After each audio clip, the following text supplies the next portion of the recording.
Back in the day when they created money, they used that as a form of your gold and silver. That's why we had these silver certificates, payable as in that of silver. And that could work very well if you have the silver to back it up. And these days, you can't take this silver and take this piece of paper and get silver anymore.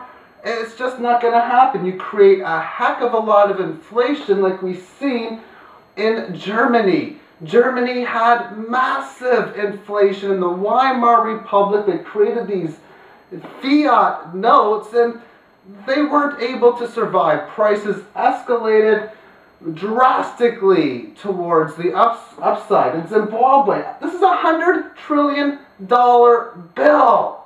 That's a lot of zeros, yet it's pretty much valueless because it's a souvenir. Eagle, silver is where it's at. You get a real asset that is used in many different industrial applications. So I like these silver eagles. I like Canadian maples.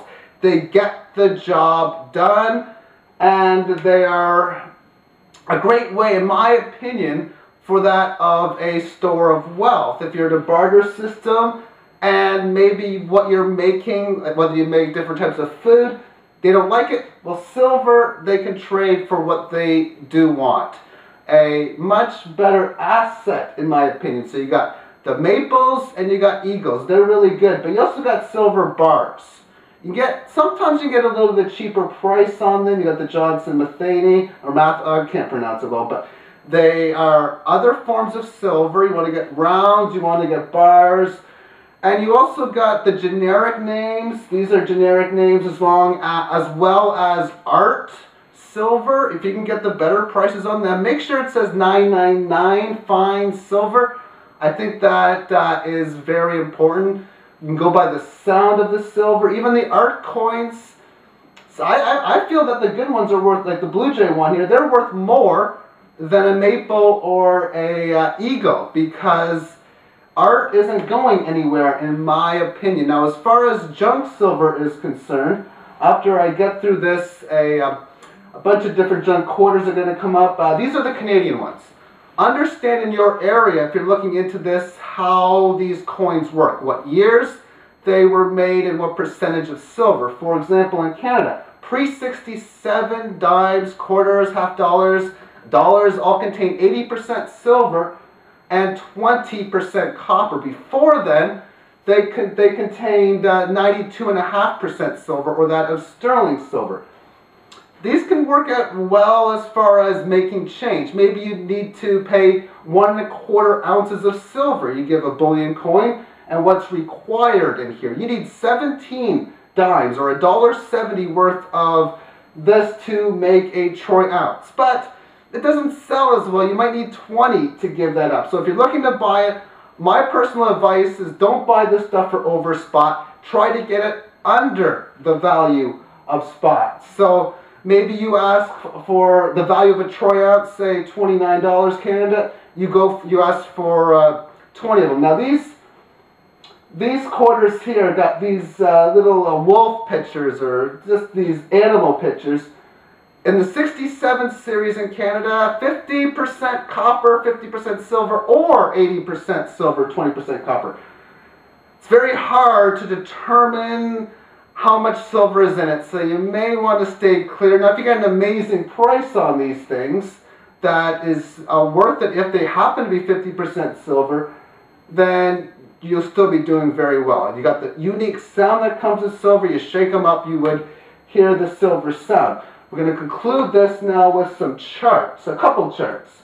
The first chart is silver over the last 40 years.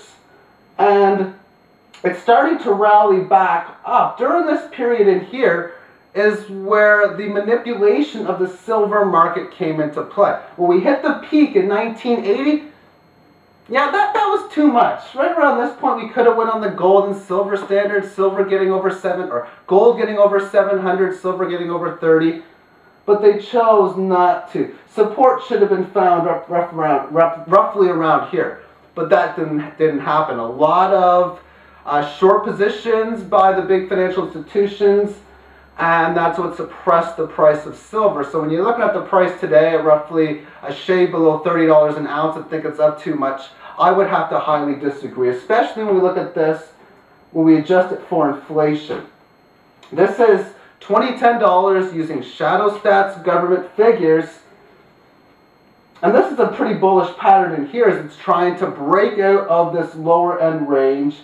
And that's why when you tell me silver is too expensive at 29, I will reply by saying it's extremely cheap at 29. Now, if you're wondering when I think it's a good time to sell, or at least when I would be looking to get out of a large portion of it, well, once we can test these areas up towards here, that's what I may consider, or a 61% move from this high to this low, which would roughly be around here. If it can get that level, then you may want to consider selling the silver. But this is a hard one to gauge because as more quantitative easing, as more money gets printed, these values would go higher as 2010 money will be worth more than 2011 money, and so on and so on. So therefore, if you're looking to get into silver, do your research. Heck, even read some of these comments down below. There are some great people that watch my videos that leave amazing comments, and this may help you in your way in determining where you want to make your investment play. If you're unsure, then buy a couple, buy 3, buy a small amount, continue on the research. You find out, hey, I think I should get more, then dip in and grab yourself some more silver, because paper money does not have intrinsic value where silver does.